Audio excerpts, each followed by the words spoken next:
आणू थांबा ना, कुठे चालल्या? ओके. शुभम दादा नमस्कार. नमस्कार. दादा काय सांगाल, आज एक हिंद केसरी मानाचं मैदान आणि या मैदानाचं जो गुलाल आहे तो कपाळी लागलेला आहे आणि एक मस्त अशी ट्रॉफी देखील भेटलेली आहे, जिला ढाल बोलतात ती भेटलेली 3 नंबरची. काय सांगाल? काय आज खूप आनंद आहे. मथुरने आज गुलाल मिळवला, कारण की हिंदुस्थानातील सर्वात टॉपचं मैदान म्हणजे पुशेगावचं मैदान. या मैदानात कपालाला 2 वर्ष झाले गुलाल लागतोय. हेच आमच्यासाठी खूप आहे आणि चांगली अशी गाडी पळाली आमची. मथुर आणि बावरे आणि ड्रायव्हर सुद्धा आमच्या घरचे होते, अच्युत ड्रायव्हर.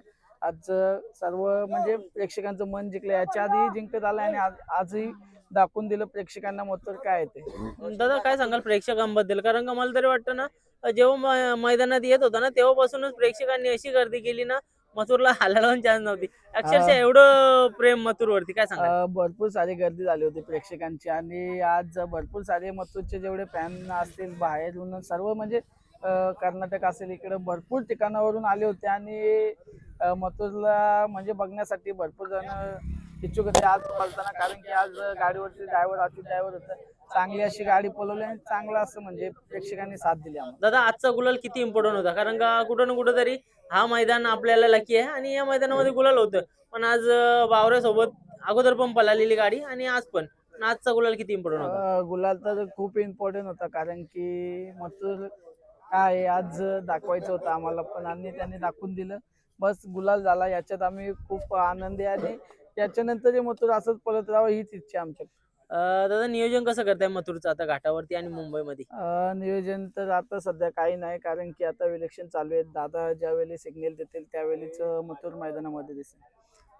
दादा बघा, मी मागाशी आता दादांची बाहेर घेतली. दादांनी सांगितलं एका शब्दावरती पायरा झाला. पायऱ्याचं वगैरे कसं काय नियोजन झालं तुमचं? पहिल्याचं नियोजन झालं आमचं. आम्ही फोन केला होता सुरतला आणि सुरतच्या शेटला आणि त्याने एका शब्दावरती बैल दिला आणि चांगलं असं दिल खुश मध्ये नियोजन झालं आणि त्याचं यश आम्हाला 100% लाभलं.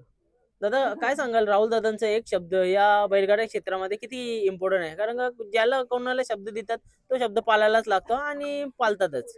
आम्ही शब्दाला जागणारे माणसं आहेत. कधी म्हणजे कधी 15 दिवस आधी पैरा करू या महिनाभर आधी पैरा करू, तो बैल कधी कसा पळतो याच्यावरती आम्ही कधी बघितलं नाही आणि ज्यावेळी एकदा शब्द दिला दादानी तो शब्द आम्ही कायमस्वरूपी पूर्ण करत आलो आणि याच्यानंतरही पूर्ण करणार. दादा काय सांगाल, मथुर जिद्दीचा बैल आहे. जेव्हा तो ठरवतो किंवा फॅन्स लोक म्हणजे त्याला म्हणजे त्या गोष्टीसाठी उत्सुक करतात, तेव्हा तो करून दाखवतो. काय सांगाल?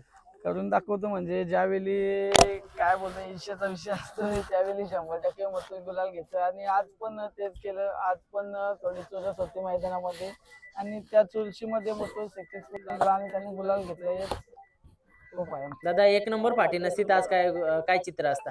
काय जर विषय काय नाही. ज्यावेळी पुढचं मैदान असेल त्यावेळी दिसेलच गाडी आतमध्ये असल्यानंतर मथुर मथुर आहे, काय विषय नाही.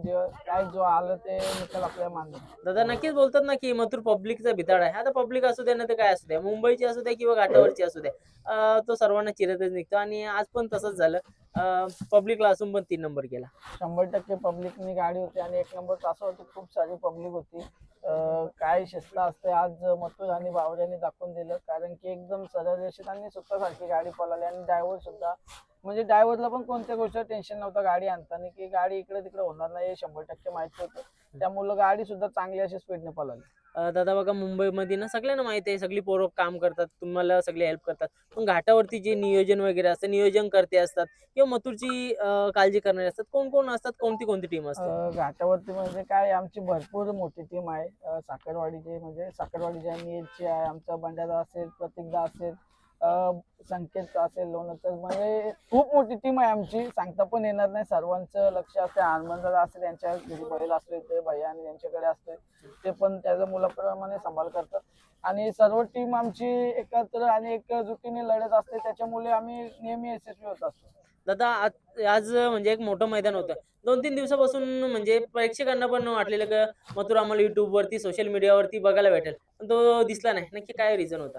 काय रिझन नाही, कारण की मथुरला आम्ही अशा कारणावरती दाखवलं. काय होते तू आला, तुझ्यानंतर दुसरा आला, प्रत्येकाला तेच तेच प्रश्न, तेच तेच उत्तर आणि त्याच्यामुळे बैल कोणालाच दाखवून दिलं नाही आणि कोणालाही वाईट दिली नाही.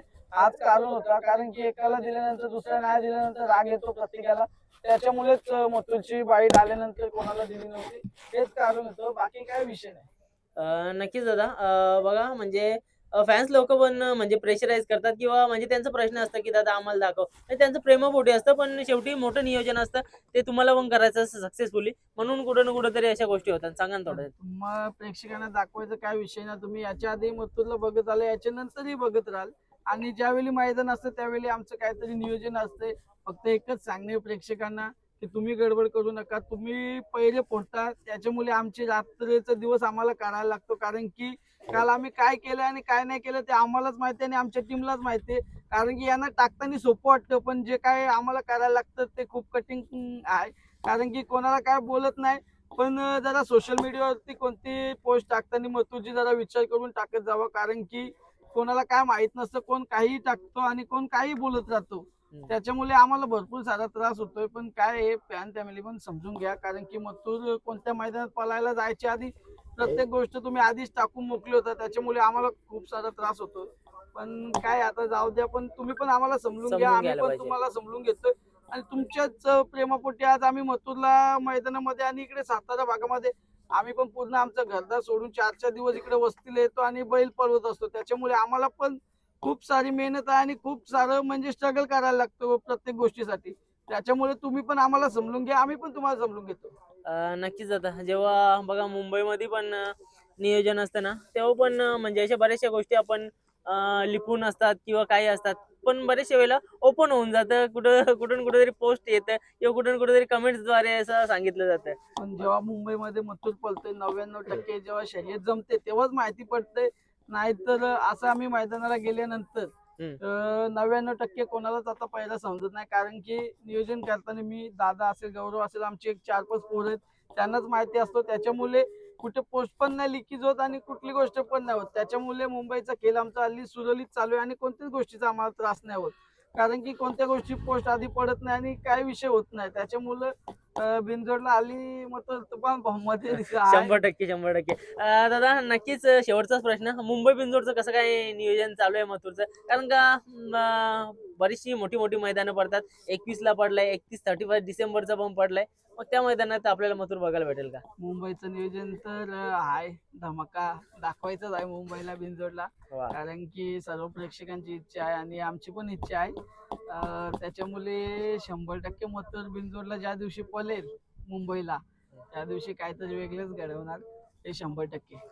नक्कीच आता खूप साऱ्या शुभेच्छा असतील आणि मागे पण तुम्ही सांगितलेलं मथुर महबूब पण पळणार आहे. ही जोडी पण लवकर पळताना बघायला हो भेटेल. 100% मग आता काय झालंय, सध्या मैदान इकडे पण चालू आहेत, मुंबईला पण चालू आहे, येऊ जाऊन चालू आहे बैलाचं पण. त्याच्यामुळे काही नियोजन जुळून येत नाही, पण तेही लवकरच नियोजन जुळून येईल. चालेल दादा, वेळ जास्त झालाय. शुभेच्छा देतो तुम्हाला आणि धन्यवाद. सुखाचा प्रवास करा, नीट घरी या. धन्यवाद. ओके चल.